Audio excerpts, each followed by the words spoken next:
안녕하세요. 마음의 신비 12장에서 두 번째 버릇에 관해서 계속 읽겠습니다. 버릇, 마음가짐에 대한 진보가 중요합니다.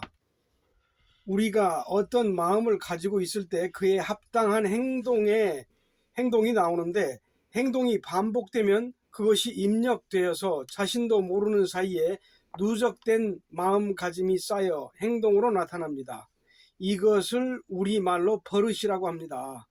버릇이 습관인데 마음가짐이 바르지 못한 사람은 버릇이 없다고 합니다. 성공하기 위해서는 습관을 정복하라는 그런 말이 있습니다. 깨닫기 위해서는 버릇을 먼저 바꿔야 합니다. 깨달음을 얻는 목적은 쉼을 얻기 위해서인데, 쉼을 얻는 목적은 행복을 얻기 위해서죠. 행복하기 위해서는 버릇부터 고쳐야 합니다. 아니, 고친다기보다는 바꾸어서 정복해야 합니다. 버릇의 정체는 무엇인가요?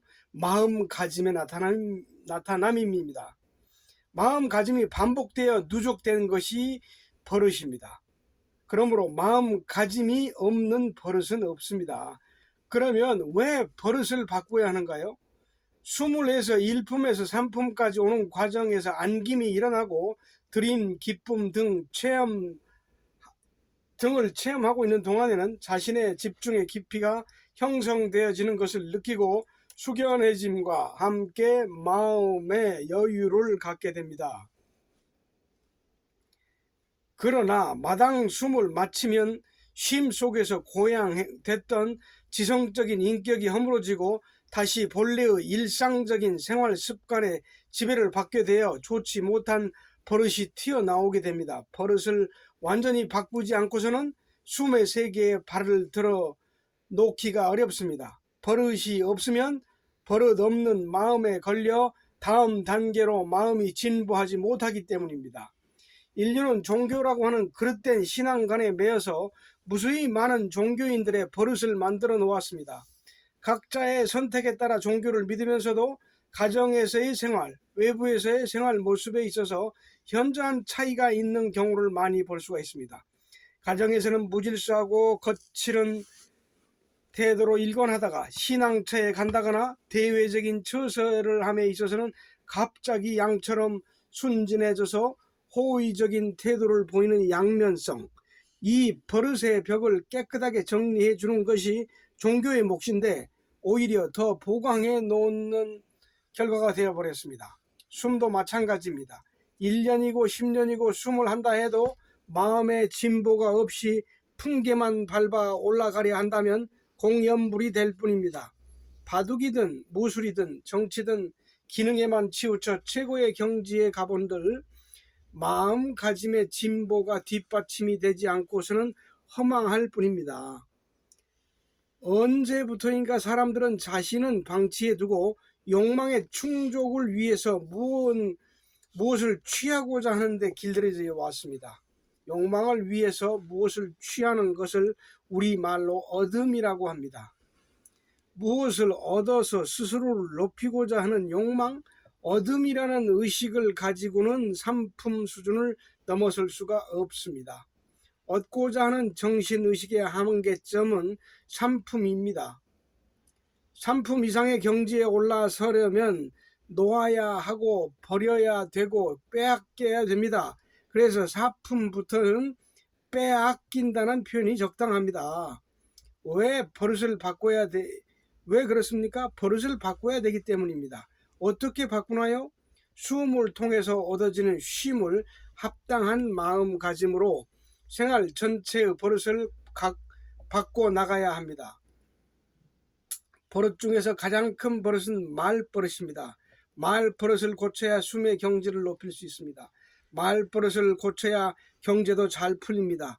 말을 거칠게 내뱉듯 하지 말고 온화한 표정으로 힘있고 부드럽게 감싸 안듯이 안정감을 주어야 합니다.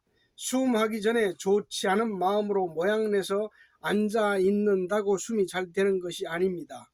그래서 버릇 고치는 것을 삼숨, 즉 마당숨이라고 합니다.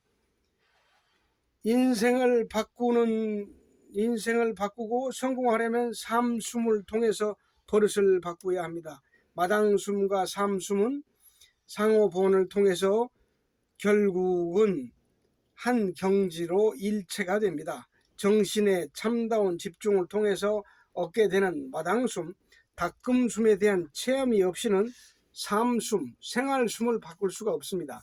처음에는 마당숨으로 숨 자리를 잡은 연후에 삼숨으로 전이시켜 생활해 나가야 합니다. 생활 속에서 마당숨을 통해서 얻은 만큼의 쉼을 간직하고 그 고요, 그 에너지에 합당한 말과 행동, 태도로 삶의 질서를 향상시켜야 합니다. 숨의 최종 목적은 마당숨의 최고 경지를 삼숨 속에 완벽하게 조화시키는 것입니다. 숨은 생활 속에 녹아 들어갔다가 다시 배어 나와야 되는 생활 속의 도요 진리입니다. 삼숨은 매우 중요합니다. 그래서 마당숨의 정신 에너지로 버릇을 바꾸어 삼숨을 올바로 이끌어 가야 합니다. 깨닫기 위해서는 버릇을 고쳐야 한다. 깨닫고자 하는 목적은 쉼을 얻기 위해서, 쉼을 얻고자 하는 목적은 행복을 얻기 위해서, 행복을 얻기 위해서는 버릇을 고쳐야 합니다. 버릇은 마음가짐의 누적이 행동으로 나타난 것입니다. 스님들이 공부를 다 해놓고 마지막에 걸리는 것이 구습입니다. 낡은 습관이죠. 항상 육체를 자기라고 동일시하며 살아왔기 때문입니다. 육체가 보고 듣고 느끼고 화내고 즐기고 하는 것 등이 전부인 줄 알고 살다가 공부에 성공해서 내가 없음을 보는 한 소식을 얻습니다. 내가 없음을 본다는 것은 마당숨을 통해서 얻게 된 것입니다. 일시적으로 먼저 체험을 했지만 가슴에 행복을 얻지 못해 행복이 오지 않는 것입니다. 마당숨 속에서야 행복할 수 있지만 눈 뜨면 사라지는 신기루 같은 한 소식은 이렇게 마당숨을 통해서 깨우치기는 했어도 생활 속에서는 자기라고 믿어왔던 습관이 떨어지지 않아 고생하게 됩니다. 나이가 들었으면 든 만큼 누적된 버릇과 습관들이 어느 한순간의 깨달음으로 정리되기는 어려운 것입니다. 불가에서 깨달음을 도노, 구습을 타파하는 것을 점수라고 합니다. 도노와 점수, 도노가 된 다음에 점수를 해야 한다. 성철은 도노, 돈수를 주장하며 마지막까지 강의를 했습니다. 깨달았으면 점수도 같이 끝난 것이지 무엇을 또 깨닫고 닦아야 되느냐는 끝없는 논쟁의 내용이 도노 돈수냐 도노 점수냐 하는 것입니다. 이 논쟁은 대단한 경지에 가 있는 스님들이 하는 것이지 일반인들은 알 수조차 없는 것입니다. 그 스님들이 통탄해 하는 것은 악습들이 놓아지지 않는다는 것입니다. 그래서 경허는 도노를 한 다음에 점수, 습관 바꾸는 것을 하기 위해서 24시간 무념무상의 상태로 들어가 깨어있는 훈련을 중시했습니다. 잠깐 틈만 있으면 치고 들어오는 구습을 도저히 막아낼 도리가 없으므로 완전히 닦아 떨어질 때까지 점수를 한 것입니다. 구습이 완전히 떨어진 뒤에는 어떤 행위를 해도 걸림이 없게 됩니다. 그러나 이것 가지고 다 끝난 것이 아닙니다. 내가 나라고 느끼는 느낌이라고 하는 것은 완전한 착오이며 오해입니다. 이 잘못된 정보를 지워내야 합니다. 잘못된 정보임을 확실히 깨닫고 지우지 않고는 못 견딜 위치에까지 온 그 깨달음의 경지를 도노라고 하는 것입니다. 결국 수도라고 하는 것은 버릇 바꾸는 것입니다. 어디가 아프다든지 팔자가 꼬여서 경제가 막힌다든지 하는 이 모든 원인은 버릇에 달려 있습니다. 사람이 하는 일거수일투족부터 언행, 표정, 인격적인 분위기까지 전체적인 흐름과 에너지가 자신의 진로를 결정짓게 합니다.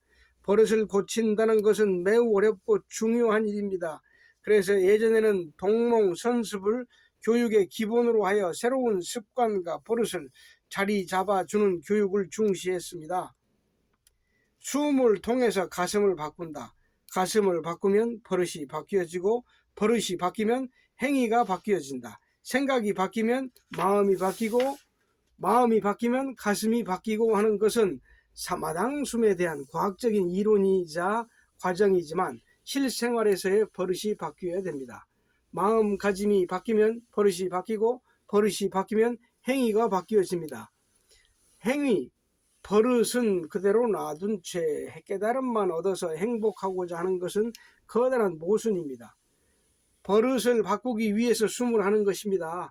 새로운 정보에 대한 인식, 참의 품에 안겨 있다는 커다란 안도, 정신과 마음의 정신 집중 상태, 마음이 집중 상태에 들어갔을 때 얼마나 깊은 평화를 얻을 수 있는가에 대한 집중의 경험, 그런 경험은 그릇된 버릇을 고치고 올바른 버릇을 심어주기 위한 깊은 정신적 체험에서 오는 자각을 일깨워주기 위한 것입니다.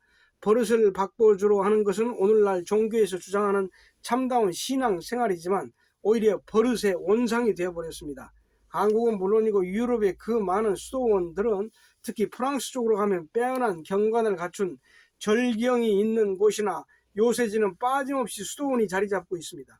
수도원의 특징은 남녀가 엄격히 분리되어 있는 점입니다. 어떤 수도원은 일생 동안 이성을 만나는 것조차도 금지하는 곳이 많습니다. 심지어는 어린 나이에 부모의 얼굴조차 보지 못하고 들어갔다가 죽을 때까지 수도원을 벗어나지 못하는 외부 세계와의 가혹한 단절, 그래서 비정상적인 동성연애가 싹트게 되고 에이즈 같은 질병이 유발되는 것입니다. 그리고 어느 종교이든 조직이 비대해지면 조직을 유지하기 위한 모종의 비밀 결사대 같은 자체 방어 조직이 필요하게 됩니다. 사회적으로 보장된 종교의 초법적 울타리 내에서 모순을 지적하고 비판하는 순수한 저항 세력을 잠재우기 위해 은밀히 자행되는 비행, 종교의 한쪽 귀퉁이에 감추어진 음울한 구석들이 공개된다면 사회적으로 엄청난 충격이 될 것입니다. 세력이 약한 종교나 신흥 종교는 사입이나 이단으로 내몰려 지하 종교로 발전하다가 반사회적 행위가 노출되어 몰락하거나 제풀에 무너져 버리기는 하지만 공신력 있는 제도권 내 종단은 뒤처리를 완벽하게 할 수 있는 능력을 갖추고 있기 때문에 완벽한 은폐가 가능합니다. 버릇이라는 주제가 다소 비약한 듯 싶지만 여하튼 분명한 사실은 버릇을 바로 잡아 주어야 할 종교가 오히려 버릇에 되잡히게 되고 게다가 종교의 폐쇄성과 접목되어서 이상 증세, 아노말리를 낳고 있습니다. 버릇과 일. 세상 사람들은 숨이나 명상, 종교적 경지 등이 깊다고 해서 그것으로 교화되는 것이 아닙니다. 각자의 인생의 버릇이 바뀌어야 행복해지는 것이고 새 버릇이 탄생되어야 그때부터 이 일을 도모할 수 있는 자격을 갖게 되는 것입니다. 공부를 해가면서 새 버릇이 커나가는 향기와 더불어 생활이 변해가고 인생이 변모해가는 아름다운 모습으로 환골탈태하게 됩니다. 행복한 삶으로의 전환은 계속적인 연마가 필요합니다. 그 힘은 정신 집중의 체험을 이끌어주는 마당숨에서 끌어내야 합니다. 오래되지 않은 버릇을 고치기가 쉽습니다. 버릇을 고치려면 오래 묵은 버릇을 먼저 바꿔야 합니다. 그리고 오랫동안 기초적인 생활을 함께 해온 사람과의 관계에서부터 고쳐나가야 합니다. 버릇 고치는 환경, 가장 바람직한 환경은 공동체 생활입니다. 가정은 버릇이 자라나는 원상입니다. 버릇 바꾸는 데는 최소한 3년 정도의 시간이 필요하지만 3개월 정도로 바꿀 수 있는 방법도 있습니다. 다가올 인류의 미래는 공동체 생활로 돌아가게 될 것입니다. 엄밀히 본다면 기존의 폐쇄적인 가정 개념이 사라져야 합니다. 공동체 생활 양식이 극도의 이기주의에서 벗어나 공존 공생의 활로를 열어나갈 수 있는 지름길입니다. 전형적인 핵가족 세대인 지금의 30대 이전 세대가 이 나라의 주역이 될 때 어찌 될 것인가요? 공동생활을 통해서 다른 사람의 생활을 통해 보다 폭넓고 유연한 사고방식에 접근해 갈 것이며 자연히 좋지 못한 버릇을 삼가하게 되고 좋은 습관에 쉽게 적응할 수 있게 됩니다. 공부를 위한 공동체는 경제 공동체와 먹거리 공동체로 구분할 수가 있습니다. 경제 공동체는 숨의 경지가 5품 이상은 되어야 가능합니다. 왜냐하면 각자의 사회적 적응력에 따라 누구는 농사 일을 하고 누구는 직장에 다니거나 사업을 하는 등 경제 역량에 따른 수입의 격차를 무시하는 공동 분배의 문제점을 극복하기가 어렵기 때문입니다. 많이 벌 수 있는 사람은 불만스러울 것이고 적게 버는 사람은 남에게 피해를 줄 것 같은 미안한 생각에 부담을 갖게 되어 서로 간에 불편을 느낄 것이므로 버릇 고치는 목적이 흐려지게 됩니다. 그래서 경제적 부담이 대두되지 않는 먹거리 공동체가 무난합니다. 각각의 가족이 독립된 살림을 하되 공동의 식사를 하고 공동으로 농사지어서 김장하고 매주 담고 주식을 마련하는 등의 생활을 먹거리 문화 공동체라고 합니다. 먹거리 문화가 바뀌면 몸이 바뀌고 마음이 바뀌게 됩니다. 음식 문화가 초콜릿, 아이스크림, 과자, 햄버거, 치킨 이런 쪽으로만 흘러가고 있습니다. 인류를 구해내는 또 하나의 방법은 먹거리 문화, 음식 문화로의 전환입니다. 먹는 것에 있어서 개인적인 취향을 억제시킬 필요가 있습니다. 우리나라는 다행히 3년이라는 군 복무 기간이 있어서 젊은이들의 버릇이 많이 바뀌어져 나옵니다. 군에 입대해서 함께 식사하고 잠자고 생활하고 훈련하면서 버릇이 고쳐지는 것입니다. 만약 군에서 예외 규정을 두고 먹거리에 자유를 준다면 부잣집 자식들은 입맛 찾아서 좋은 음식 사 먹고 없는 집 자식들은 라면이나 끓여 먹고 한다면 군기를 세울 수도 없을 뿐더러 병영 생활이 제대로 이루어지지 못할 것입니다. 공동체 생활에서의 먹거리의 단일화는 이만큼 중요합니다. 당장 우리네 가정에서 자식 귀엽다고 구미에 맞춰 음식을 먹여주는 모습들을 다시 생각해 봐야 할 것입니다. 지금의 아이들은 김치 문화하고는 자꾸만 멀어져 가고 있습니다. 우리 것을 우리 아이들이 왜 못 먹는 것인가 심각하게 돌이켜 볼 일입니다. 억지를 써서라도 먹여야 하고 자연스럽게 우리 음식 문화에 적응할 수 있도록 관심을 가져야 할 것입니다. 숨 공부를 통해서 자기 변신을 하고자 하는 사람은 먹거리 공동체의 생활에서 많은 것을 얻게 될 것입니다.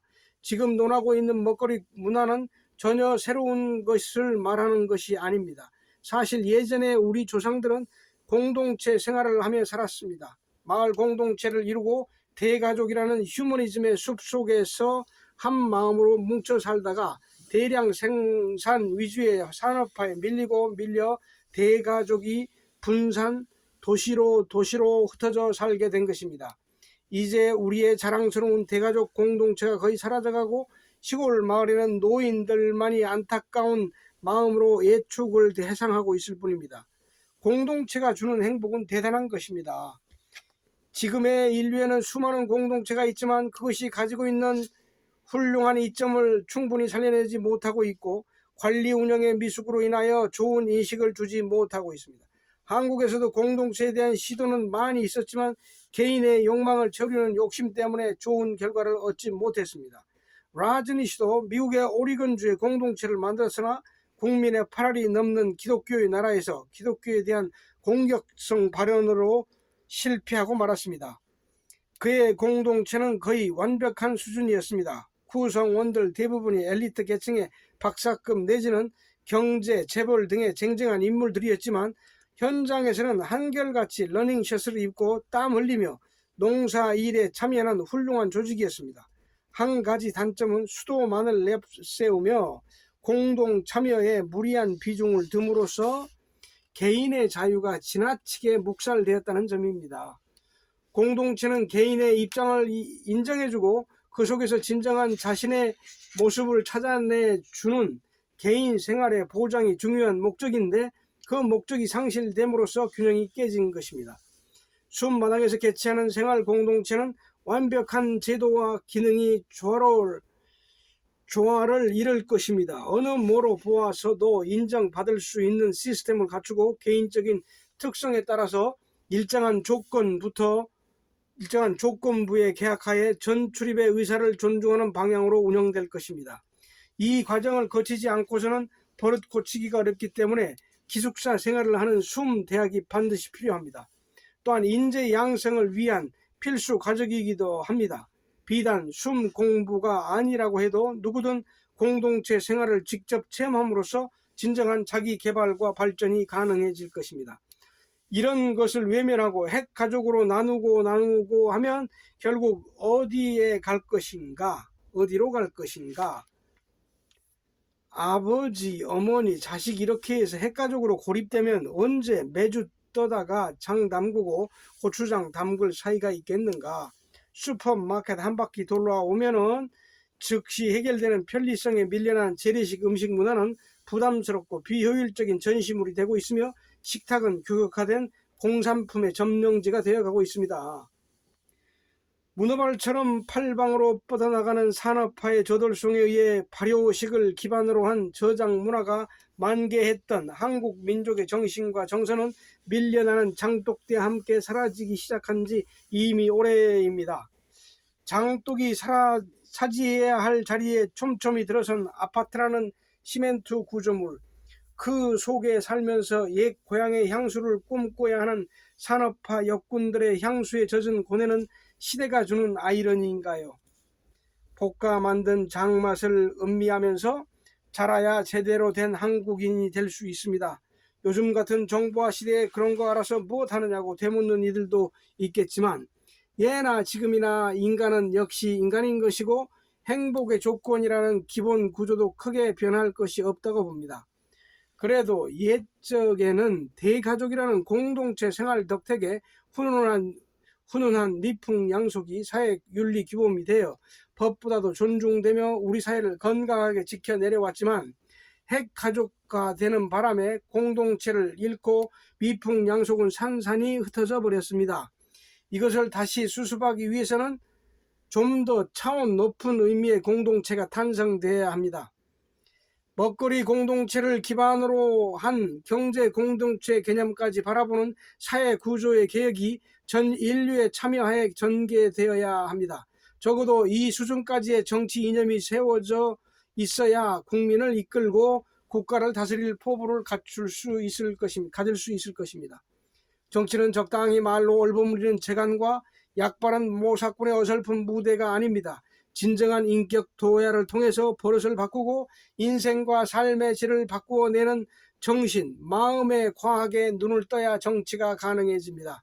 더 나아가 인류의 공동체가 형성돼서 대가족 정신이 발휘되어야 인류가 하나의 전체 가족으로 탄생할 수 있습니다. 그래야만 내 자식, 남의 자식이라는 구별을 초월해서 어디를 가더라도 만나는 모두가 내 자녀고 내 부모, 내 형제라는 대승적 인사상에 눈뜨게 됩니다. 우리가 공동체의 틀 속에서 교육받으며 살아왔더라면 세상이 이렇게 되지는 않았을 것입니다. 아직까지 지구상에 출현한 사상 중에서 버릇까지 완전히 바꾸도록 가르치는 수도 방법은 찾아볼 수가 없습니다. 모두가 상대성을 면치 못하는 어둠을 하기에 급급할 뿐입니다. 자신의 버릇은 고치려 하지 않고 바라기만 하는 천박한 근성은 이제 그만 버려야 할 것입니다. 자신의 마음을 고쳐나가는 사람에게는 무한한 축복이 계속될 뿐입니다. 스스로를 아름답게 변모시켜 참다운 인간으로 살고자 해야 할 것입니다. 네, 감사합니다.